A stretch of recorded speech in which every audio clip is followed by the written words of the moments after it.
Hi all, ഇന്ന് നമുക്ക് gradient ടൂളിനെ കുറിച്ച് പഠിക്കാം. കഴിഞ്ഞ ക്ലാസ്സിൽ നമ്മൾ പഠിച്ചത് ഫിൽ കളറിനെ കുറിച്ചാണ് പഠിച്ചത്. സോ ഇന്ന് നമ്മൾ ഗ്രേഡിയന്റ് ടൂളിനെ കുറിച്ചാണ് പഠിക്കുന്നത്.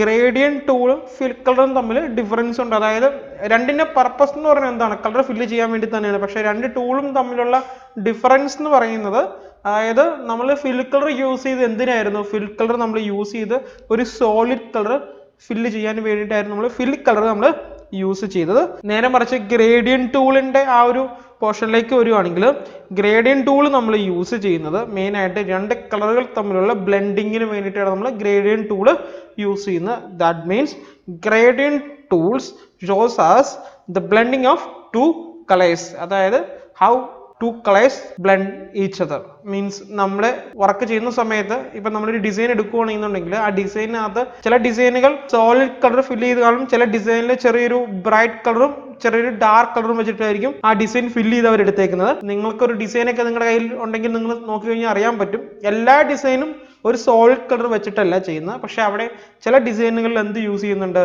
നമ്മളൊരു ഗ്രേഡിയന്റ് കളർ, അതായത് ഗ്രേഡിയന്റ് കളർ മീൻസ് ഒരു ഷേപ്പ് തന്നെ ഒന്നിൽ കൂടുതൽ കളറുകൾ ചിലപ്പോൾ വരാനുള്ള ചാൻസ് ഉണ്ട്. ചിലപ്പോൾ ഒന്നിൽ കൂടുതൽ കളറുകളോ അല്ലെങ്കിൽ ആ സെയിം കളറിന്റെ തന്നെ ഒന്ന് ലൈറ്റ് കളറോ അല്ലെങ്കിൽ വേറൊന്നൊരു ഡാർക്ക് കളറോ ആയിരിക്കും വരുന്നത്. അങ്ങനെയുള്ള സിറ്റുവേഷനിൽ നമുക്ക് എന്ത് യൂസ് ചെയ്യാൻ പറ്റും?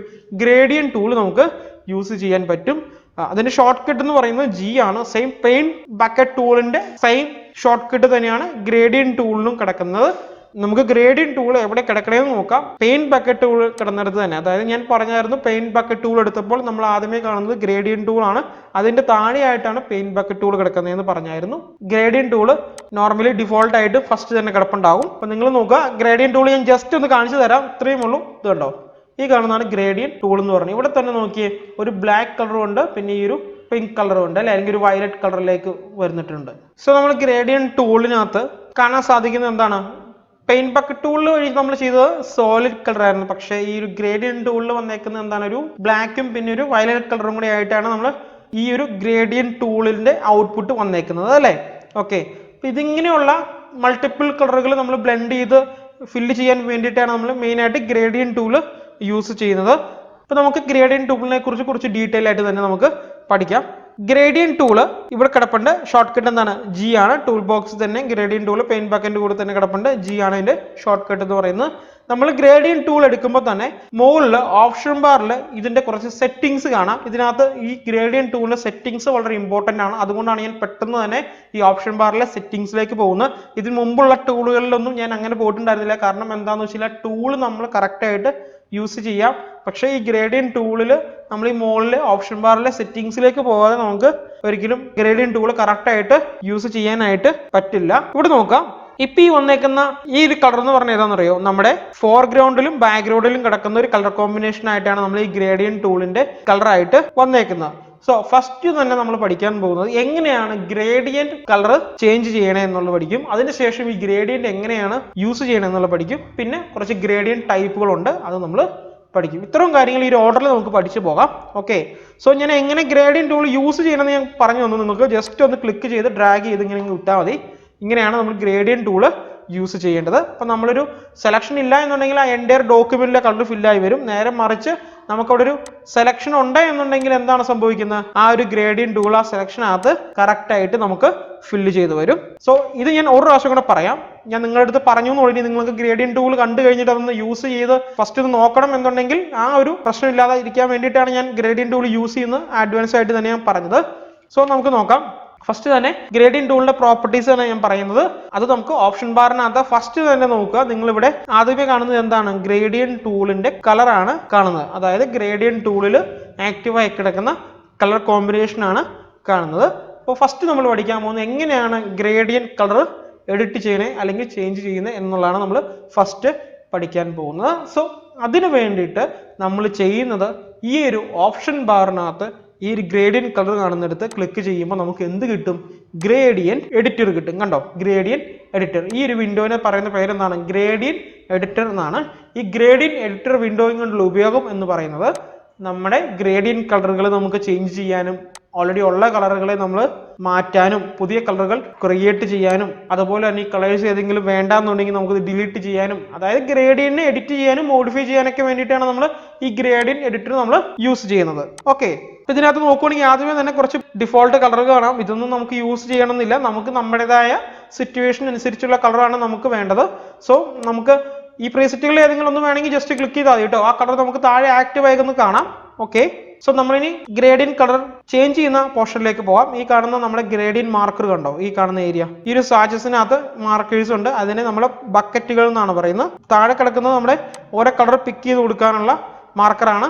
മുകളിൽ കിടക്കുന്ന ആ ഒരു പർട്ടിക്കുലർ കളറിന്റെ ഒപ്പാസിറ്റിയുമാണ്. ഓക്കെ, സോ താഴത്തെ മാർക്കർ എപ്പോഴും ഇൻഡിക്കേറ്റ് ചെയ്യുന്ന ഒരു കളറിനെയും മുകളിലത്തെ മാർക്കർ ഇൻഡിക്കേറ്റ് ചെയ്യുന്ന അതിന്റെ ഒപ്പാസിറ്റിനെയാണ്. ഓക്കെ, ഇനി നോക്കുക, ഇപ്പൊ ഞാനിവിടെ ഒരു റെഡ് കളറാണ് ഇവിടെ ആക്റ്റീവ് ആയി കിടക്കുന്നത് അല്ലേ. ഇതിന്റെ കളർ എനിക്കൊന്ന് ചേഞ്ച് ചെയ്യണം എന്നുണ്ടെങ്കിൽ എന്ത് ചെയ്യാം? വളരെ സിമ്പിൾ ആയിട്ട് ഈ താഴെ കാണുന്ന മാർക്കർ നമുക്ക് എന്ത് ചെയ്യാം? ജസ്റ്റ് ഒന്ന് ഡബിൾ ക്ലിക്ക് ചെയ്യാം. ഡബിൾ ക്ലിക്ക് ചെയ്യുമ്പോൾ നമുക്ക് എന്ത് കിട്ടും? കളർ പിക്കർ വിൻഡോ കിട്ടും. ഈ കളർ പിക്കർ വിൻഡോയിൽ വെച്ച് നമ്മൾ കളർ ചേഞ്ച് ചെയ്യുന്ന കാര്യങ്ങളെല്ലാം നമ്മൾ ഓൾറെഡി പഠിച്ചതാണ് കേട്ടോ. ഓക്കെ, സോ നമുക്ക് ഇഷ്ടമുള്ള ഒരു കളർ നമുക്ക് എന്ത് ചെയ്യാം? ഈ ഒരു കളർ പിക്കർ വിൻഡോയിൽ നിന്നും നമുക്ക് ഈസി ആയിട്ട് എന്ത് ചെയ്യാം? സെലക്ട് ചെയ്ത് കൊടുക്കാം. ദെൻ ഇവിടെ എന്ത് ചെയ്യാം? നിങ്ങൾ ജസ്റ്റ് ഓക്കെ എടുക്കുക. നമ്മൾ സെലക്ട് ചെയ്ത കളർ നമുക്ക് ഓക്കെ ആണ് എന്നുണ്ടെങ്കിൽ നമ്മൾ എന്ത് ചെയ്യാം? ഇവിടെ സാധാരണ കളർ ചൂസ് ചെയ്യുന്ന പോലെ തന്നെ ജസ്റ്റ് ഓക്കെ പ്രസ് ചെയ്ത് നമുക്ക് ആ കളർ ഇവിടെ നമുക്ക് അസൈൻ ചെയ്യാനായിട്ട് പറ്റും. ഇപ്പൊ കണ്ടോ, ആ ഗ്രേഡിയന്റിന്റെ അപ്പിയറൻസ് ഇവിടെ നമുക്ക് ചേഞ്ച് ആയിട്ടുണ്ട്. ഇനി അതുപോലെ തന്നെ നമുക്ക് കളർ ചേഞ്ച് ചെയ്യാനുള്ള അടുത്ത മെത്തേഡ്, ഒരു മെത്തേഡ് എന്തായിരുന്നു? ഈ കളർ മാർക്കിൽ ഡബിൾ ക്ലിക്ക് ചെയ്യുക എന്നുള്ളതാണ്. ഇനി അടുത്ത മെത്തേഡ് എന്ന് പറയുന്നത് ഈ ഒരു കളർ മാർക്കർ സെലക്ട് ചെയ്യുമ്പോൾ ആ കളർ മാർക്കിലേക്ക് ആഡ് ചെയ്തേക്കുന്ന ഒരു കളർ ഇവിടെ കളർ സാമ്പിളിൽ കാണിക്കുന്നുണ്ട്. സോ ആ കളർ സാമ്പിൾ ക്ലിക്ക് ചെയ്യുക. അതിനുശേഷം വേറൊരു കളർ നിങ്ങൾക്ക് വേണം എന്നുണ്ടെങ്കിൽ എന്ത് ചെയ്യുക? അത് ഈ കളർ പിക്കർ വിൻഡോയിൽ നിന്ന് സെലക്ട് ചെയ്യുക, എന്നിട്ട് ഓക്കെ കൊടുക്കുക. സോ ഇങ്ങനെയും നമുക്ക് എന്ത് ചെയ്യാം? കളർ ചേഞ്ച് ചെയ്യാനായിട്ട് സാധിക്കും. രണ്ട് മെത്തേഡ് നമ്മൾ ഇവിടെ പഠിച്ചു. ഇനി അടുത്ത മെത്തേഡ് എന്താണ്? ഈ ഒരു കളർ മാർക്കർ സെലക്ട് ചെയ്യുക. സെലക്ട് ചെയ്തിട്ട് നമ്മുടെ മൗസ് പോയിന്റർ പുറത്തേക്ക് കൊണ്ടുവരുമ്പോൾ നമുക്ക് എന്ത് കിട്ടും? ഒരു ഐ ഡ്രോപ്പർ ടൂൾ കിട്ടും. സോ നമുക്കൊരു കളർ റെഫറൻസോ ഫില്ല് ചെയ്ത് വരേണ്ട കളറിന്റെ ഒരു ഇമേജ്, സാമ്പിൾ ഇമേജോ അങ്ങനെ എന്തെങ്കിലും ഇവിടെ ഉണ്ട് എന്നുണ്ടെങ്കിൽ നമുക്ക് എന്ത് ചെയ്യാം? അതിൽ നിന്ന് നമുക്കൊരു കളർ സെലക്ട് ചെയ്യാനായിട്ടും പറ്റും. അതാണ് തേർഡ് മെത്തേഡ് എന്ന് പറയുന്നത്. സോ നമ്മൾ എന്ത് ചെയ്യുക? കളർ മാർക്കർ സെലക്ട് ചെയ്യുക, ജസ്റ്റ് ഒന്ന് ക്ലിക്ക് ചെയ്യുക. ക്ലിക്ക് ചെയ്യുമ്പോൾ നമ്മൾ ക്ലിക്ക് ചെയ്ത കളർ ആ സെലക്ട് ചെയ്ത കളർ മാർക്കറിനകത്തേക്ക് അസൈൻ ആയി കിട്ടും. സോ ഇത്രയും മെത്തേഡ് വഴി നമുക്ക് എന്ത് ചെയ്യാം? ഒരു ഗ്രേഡിയന്റ് മാർക്കറിലേക്ക് കളർ നമുക്ക് എന്ത് ചെയ്യാം? സെലക്ട് ചെയ്ത് കൊടുക്കാനായിട്ട് സാധിക്കും. ഇവിടെ ഇപ്പം നോക്കുക, രണ്ട് മാർക്കറാണുള്ളത്. സോ നമുക്ക് ഇതിനകത്തേക്ക് പുതിയൊരു കളർ മാർക്കർ നമുക്ക് എന്ത് ചെയ്യാം? ആഡ് ചെയ്യാം. എപ്പോഴും നമുക്ക് ഈ രണ്ട് മാർക്കറിൽ വെച്ച് നമുക്ക് വർക്ക് ചെയ്യാൻ പറ്റില്ല. നമ്മൾ വർക്ക് ചെയ്യുന്ന സിറ്റുവേഷനിൽ നമുക്ക് 2, 3, 4, 5, 10 മാർക്കറുകൾ നമ്മൾ എന്ത് ചെയ്യണം? ആഡ് ചെയ്ത് ആ 10 മാർക്കറിലും 10 കളറുകൾ ആഡ് ചെയ്ത് ചെയ്യേണ്ട സിറ്റുവേഷൻസ് ഒക്കെ വരും. സോ നമുക്ക് എന്ത് ചെയ്യാം? മാർക്കർ എങ്ങനെ ആഡ് ചെയ്യണേ എന്ന് നോക്കാം. നമുക്കൊരു മാർക്കർ ആഡ് ചെയ്യണം എന്നുണ്ടെങ്കിൽ വളരെ സിമ്പിൾ ആണ്. നിങ്ങൾ ചെയ്യേണ്ടത് ഇത്രയേ ഉള്ളൂ. ഈ കളർ സ്വാച്ച് ഉണ്ടല്ലോ, ഈ കളർ സ്വാച്ചിന്റെ തൊട്ട് താഴെ കൊണ്ടുപോയി ഒന്ന് ക്ലിക്ക് ചെയ്യുക. ആ മൗസ് പോയിന്റർ അവിടെ വരുമ്പോൾ തന്നെ കണ്ടോ, click to add a stop എന്ന് പറഞ്ഞ് കാണിക്കും. മീൻസ് നമ്മൾ ഈ ഒരു പർട്ടിക്കുലർ കളർ നമുക്ക് സ്റ്റോപ്പ് ചെയ്യാൻ പുതിയൊരു മാർക്കർ നമുക്കിവിടെ ആഡ് ചെയ്യാം. സോ നമ്മൾ ആ മാർക്കർ അവിടെ ആഡ് ചെയ്യുമ്പോൾ തന്നെ നമുക്ക് എന്ത് കിട്ടും? പുതിയൊരു കളർ നമുക്കിവിടെ ആഡ് ആയി കിട്ടും. ആ കളർ നമുക്ക് എന്ത് ചെയ്യാം? ക്ലിക്ക് ചെയ്ത് നമുക്ക് ചേഞ്ച് ചെയ്യണമെങ്കിൽ ചേഞ്ച് ചെയ്യാം. സോ അങ്ങനെയാണ് നമ്മൾ മാർക്കർ ആഡ് ചെയ്യുന്നത്.